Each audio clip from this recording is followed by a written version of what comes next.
Lately, I've been watching old anime I had forgotten about. I would encourage the same for you.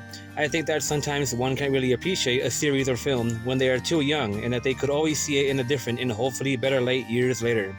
It took me several years to really appreciate Paranoia Agent, and now it's Madoka Magica's turn. It feels as if I was no longer the person I was when I first watched this. Age is a hard thing to think about.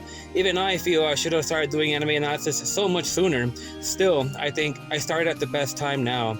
I would have known even less what I was doing back then. And I finally reached the most productive point in my life now. Despite this, I confess I still get distracted too easily many times. With every rewatch, Madoka Magica got closer to my heart, and I saw something new about the pain of the characters each time. I found this peculiar, though wonderful, because as dark as Madoka Magica is, it shows you hope in the end, even if you lose your very best friend. With Sayaka, I felt a connection with the emptiness and frustration of her emotions.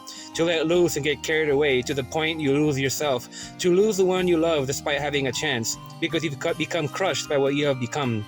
In the end, I sympathize with her, because she managed to realize the error in her ways and show some redemption in eventually coming to accept her misfortune before parting ways.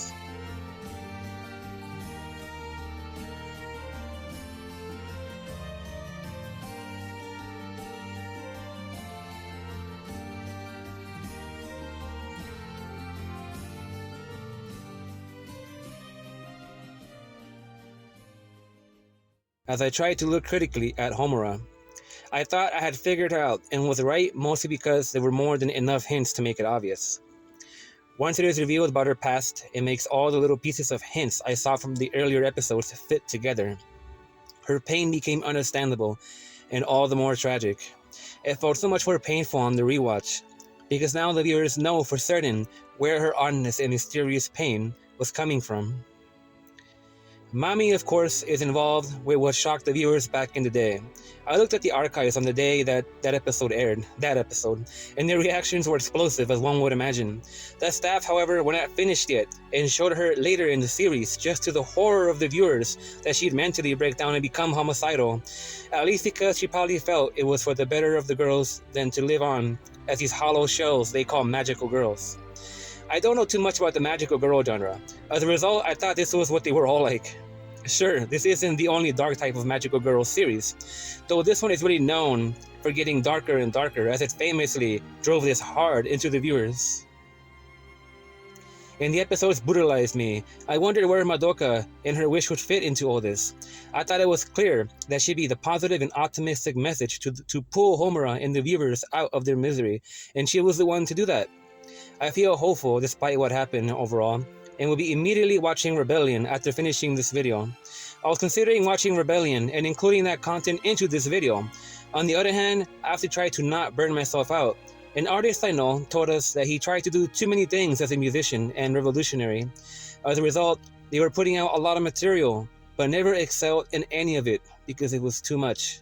I don't want to make that mistake.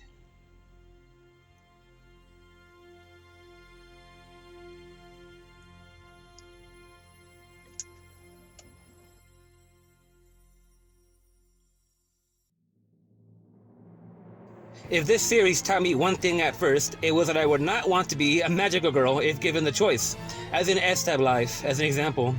If it brought me another thought, it is that even while knowing all this, individuals such as those, as Kyubey said, would sometimes and rarely still use these powers to become revolutionaries and to change humanity by advancing civilization with their powers before their unfortunate end as this magical girl. On the contrary, I don't want to be a coward. To also help inspire me, Madoka would come to exist. She used her powers not just for the betterment of humanity, but for the betterment of magical girls. As dark, brutal, and hopeless as something like this series may seem, it shows that there will always be someone who has hope and passion for us that will find a way to subvert what was thought to be impossible and find a way to help advance us to the next level. Impossible is a word that at most just holds us back. To Madoka, she knows the true meaning of being a revolutionary, to not leave anybody behind, and that it is the most honorable way to live. She knows well that we can't live on our own.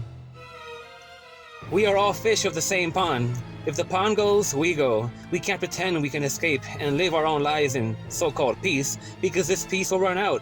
Peace always runs out.